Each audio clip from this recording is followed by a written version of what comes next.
ஸ்ரீ குருப்யோ நமக. சுந்தரகாண்டம் 13வது சர்க்கம். விரக்தியில் ஹனுமான். இந்த பதிவின் அறிமுகப் பதிவில் குறிப்பிட்டிருந்தபடி இந்த சர்க்கத்தை பாராயணம் செய்தால் மனக்கவலை மறைந்து நம்பிக்கையான மனநிலை ஏற்படும். நினைத்த காரியங்கள் நிறைவேறவும் செய்யும். 13வது சர்க்கம். மேகக்கூட்டங்களுக்கு நடுவே மின்னல் தோன்றுவதைப் போல் அந்த உயர்ந்த கட்டிடத்தின் சுவரை வேகமாக தாண்டி குதித்தார் அந்த வானரத் தலைவர். ராவணனின் மாளிகை முழுதும் தேடியும் ஜனகரின் மகளான சீதையை கண்டுபிடிக்க முடியவில்லையே என்ற மன வருத்தத்தில் ஹனுமானின் சிந்தனை இவ்வாறு ஓடியது. ராமபிரானின் விருப்பத்தை பூர்த்தி செய்யும் நோக்கத்துடன் இலங்கை முழுவதும் தேடிவிட்டேன். ஆயினும் என்னால் சீதையை கண்டுபிடிக்க முடியவில்லை. ஏரிகள், குளங்கள், ஆறுகள், முகத்துவாரங்கள், கோட்டைகள், மலைகள் என்று ஒரு இடம் கூட விடாமல் தேடிவிட்டேன். ஆயினும் சீதையை காணவில்லை.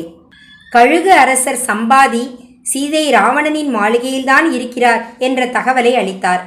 ஆனால் சீதையை இங்கே என்னால் காண முடியவில்லை. சீதை ஒரு சாதாரண மனித பிறவி அல்ல. விதேக அரசர் ஜனகரால் மிதிலை என்னும் உயர் பண்பாட்டு நகரில் வளர்க்கப்பட்ட அவர் வேறு வழியில்லாமல் ராவணனின் விருப்பத்துக்கு இணங்கியிருப்பார் என்பதை நினைத்து கூட பார்க்க முடியவில்லை. ராமபிரானின் அம்புகள் தன் மீது பாயுமோ என்ற அச்சத்துடன் சீதையை தூக்கி கொண்டு வானத்தில் ராவணன் பறந்தபோது ஒருவேளை சீதை அவன் கையிலிருந்து நழுவி கீழே விழுந்து இறந்திருப்பாரோ என்ற ஐயமாக இருக்கிறது. அல்லது கடலுக்கு மேல் சித்தர்கள் செல்லும் பாதையில் ராவணன் சீதையை தூக்கி கொண்டு பறந்தபோது கீழே தெரிந்த கடலை பார்த்து அவருக்கு மூச்சு நின்றிருக்கலாம்.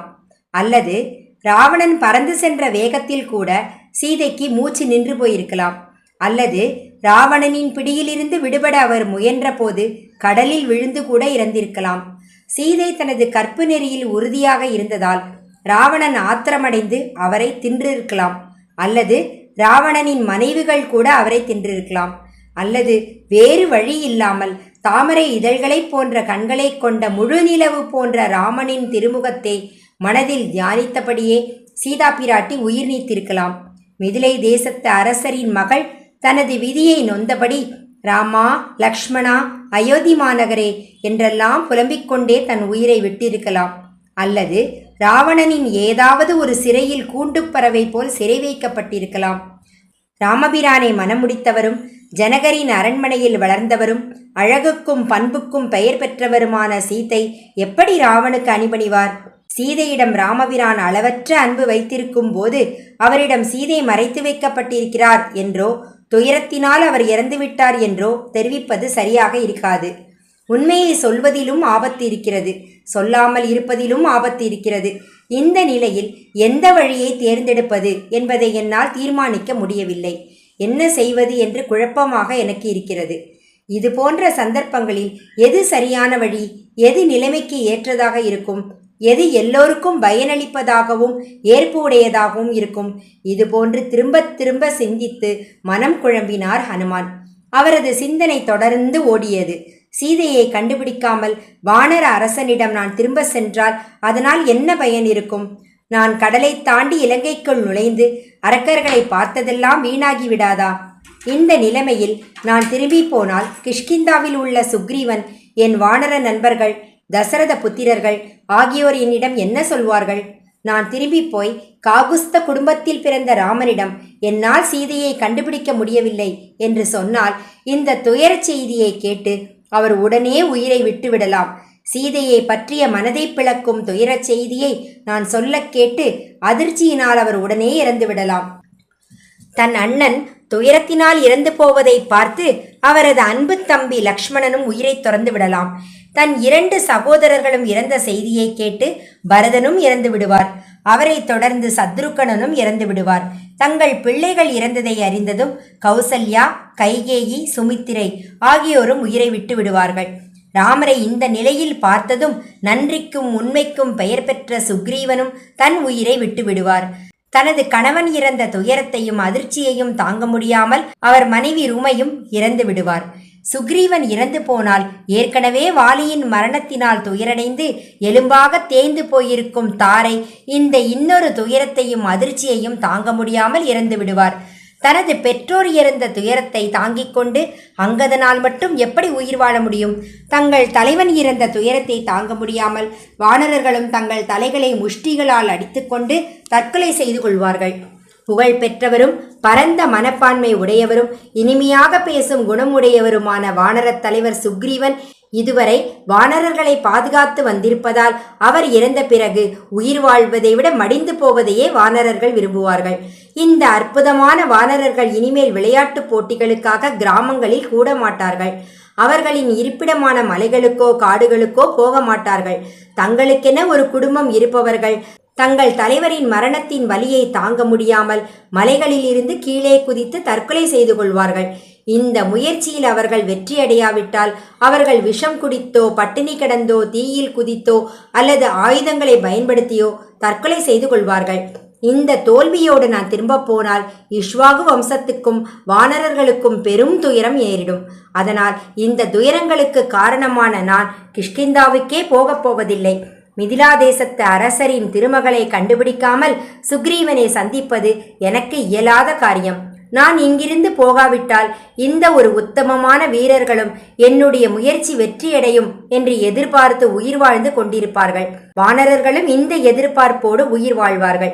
என்னால் ஜனகரின் மகளை கண்டுபிடிக்க முடியாமல் போனால் நான் காட்டுக்குள் இருந்து கொண்டு ஏதோ ஒரு மரத்தின் அடியில் அமர்ந்தபடி என் ஐம்புலன்களையும் கட்டுப்படுத்தி கொண்டு என் கையிலோ வாயிலோ எந்த உணவுப் பொருள் வந்து விழுகிறதோ அதை உண்டு ஒரு துறவி போல வாழ்வேன். அல்லது கடற்கரையில் மரங்கள் அடர்ந்திருக்கும் இடத்தில் தீயை மூட்டி அதில் குதித்து உயிரை விட்டு விடுவேன். அல்லது பட்னி கிடந்து உயிர் விட்டு என் உடலை காக்கைகளுக்கும் மற்ற பறவைகளுக்கும் இரையாக்குவேன்.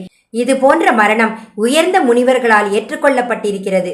ஜனகரின் மகளை என்னால் கண்டுபிடிக்க முடியாவிட்டால் நான் நீரில் மூழ்கி இறந்து போவேன். நல்ல சகுனங்களுடனும் சாதகமான நிகழ்வுகளுடனும் தொடங்கிய இந்த நீண்ட இரவு முடிவதற்குள் நான் சீதையை கண்டுபிடிக்காவிட்டால் இது எனக்கு ஒரு வீணான இரவாக முடிந்துவிடும். புலன்களை கட்டுப்படுத்தி கொண்டு மரத்தடியில் அமர்ந்து நான் ஒரு துறவியாக ஆகப்போவதுதான் அதன் விளைவாக இருக்கும். அழகிய வடிவம் கொண்ட சீதையை கண்டுபிடிக்காமல் நான் இங்கிருந்து போகப் போவதில்லை. அவரை காணாமல் நான் திரும்ப போனால் மற்ற வானரர்களுடன் சேர்ந்து அங்கதனும் அடிந்து போவான். இறந்து போவதில் பல இழப்புகளும் இருக்கலாம். ஆனால் உயிருடன் இருப்பவனால் பல விஷயங்களை சாதிக்க முடியும். இந்த கோணத்தில் பார்க்கும்போது உயிருடன் இருப்பதே நல்லது.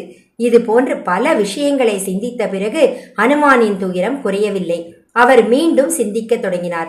ராமபிரானின் பத்தினிக்கு என்ன நேர்ந்திருக்குமோ என்ற சிந்தனையை மறந்துவிட்டு 10 தலைகள் கொண்ட ராவணன் என்ற அரக்கனை நான் கொல்லப் போகிறேன். அப்படி செய்தால்தான் பழிவாங்கிய திருப்தி எனக்கு ஏற்படும். அல்லது அவனை கடலுக்கு மேலே தூக்கிச் சென்று நெருப்புக்கு மிருகத்தை பலி கொடுப்பது போல ராமருக்கு அர்ப்பணிப்பேன். துயரத்தால் பீடிக்கப்பட்டும் கனவு நிலையில் ஆழ்ந்தும் என்ன செய்வதென்று தெரியாமல் குழம்பினார் ஹனுமான். உயர்ந்த குணங்களுக்கு பெயர் பெற்ற சீதையை கண்டுபிடிக்கும் வரையில் நான் இந்த இலங்கை முழுவதும் தேடிக்கொண்டே இருப்பேன். சம்பாதி வார்த்தைகளை நம்பி நான் ராமரை இங்கே அழைத்து வந்திருந்தால் சீதையை கண்டுபிடிக்க முடியாத கோபத்தில் அவர் எல்லா வானர்களையும் கொண்டிருப்பார். என் புலன்களை கட்டுப்படுத்தி சிறிதளவே உணவு உட்கொண்டு நான் இங்கேயே இருக்கப் போகிறேன். இப்படி செய்வதால் என்னால் மனிதர்களுக்கும் வானரர்களுக்கும் எந்த பாதிப்பும் ஏற்படாது. அதோ அசோக மரங்கள் நிறைந்த ஒரு பெரிய தோட்டம் தெரிகிறது. இன்னும் அங்கே சென்று பார்க்கவில்லை. இப்போதே நான் அசோக வனத்துக்குள் நுழைகிறேன். இவ்வாறு சொல்லிக்கொண்டே ஹனுமான் 8 வசுக்களையும் 11 ருத்ரர்களையும் 12 ஆதித்யர்களையும் அஸ்வினி தேவர்களையும் 7 மருத்களையும் வணங்கிவிட்டு இந்த அரக்கர்களுக்கு நான் பெரும் நாசத்தை விளைவிப்பேன் என்று உறுதி எடுத்து கொண்டார். இந்த அரக்கர்களை அழித்து சீதையை எடுத்துச் சென்று இஷ்வாகு வம்சத்து வழித்தோன்றலான ராமனிடம் தவத்தின் பயனை அளிப்பது போல் சீதையை அளிப்பேன். இவ்வாறு நினைத்து சிறிது நேரம் ஆழ்ந்த சிந்தனையில் ஈடுபட்ட பின் சக்தி வாய்ந்த ஹனுமான் வருத்தம் என்ற தலையிலிருந்து விடுபட்டு தான் உட்கார்ந்திருந்த இடத்திலிருந்து எழுந்தார். ராம லக்ஷ்மணர்களுக்கு வணக்கம். ஜனகரின் மகளான சீதைக்கும் வணக்கம். ருத்ரன், இந்திரன், யமன், வாயு, சந்திரன், சூரியன், மிருத்கணங்கள் ஆகியோருக்கும் வணக்கம் என்று எல்லோரையும் மனதுக்குள் வணங்கிவிட்டு சுக்ரீவனையும் வணங்கிவிட்டு அசோக வனத்துக்கும் செல்லும் எல்லா பாதைகளையும் உற்று நோக்கினார். தனது நோக்கம் நிறைவேறுவதற்கு அசோகவனம்தான் வழிகாட்டப் போகிறது என்று கருதி தாம் அடுத்து என்ன செய்ய வேண்டும் என்று யோசித்தார். மரங்கள் அடர்ந்ததும் அரக்கர்களால் நிறைந்திருப்பதும் கலை உணர்வுடன் வடிவமைக்கப்பட்டிருப்பதான அசோகவனத்துக்கு உடனே சென்று சீதையை தேடப் போகிறேன். மரங்களுக்கு பக்கத்தில் காவலர்கள் நிற்கிறார்கள். காற்றும் மெதுவாகத்தான் வீசுகிறது. ராவணன் மற்றும் அவர்களின் வீரர்கள் கண்ணுக்கு புலப்படாமல் என் உடலை சுருக்கிக் கொள்வேன். ராமரின் நோக்கம் நிறைவேறும் பொருட்டு முனிவர்களும் தேவர்களும் என் முயற்சி வெற்றி பெற என்னை வாழ்த்தட்டும். தானே தோன்றிய பிரம்மன், மற்ற தேவர்கள், அக்னி, வாயு, வஜ்ராயுதம் ஏந்திய இந்திரன் ஆகியோர் என் முயற்சி வெற்றியடைய வாழ்த்தட்டும். கயிற்றை கையில் வைத்திருக்கும் வருணன், சூரியன், சந்திரன், அஸ்வினி தேவர்கள், மருத்துக்கள், கணங்களுக்கு தலைவரான பரமேஸ்வரன், மற்ற தேவதைகள், நான் செல்லும் வழியில் இருக்கும் கண்ணுக்கு தெரியாத சக்திகள் ஆகியோர் என் முயற்சிகளுக்கு முழு வெற்றி அளிக்கட்டும்.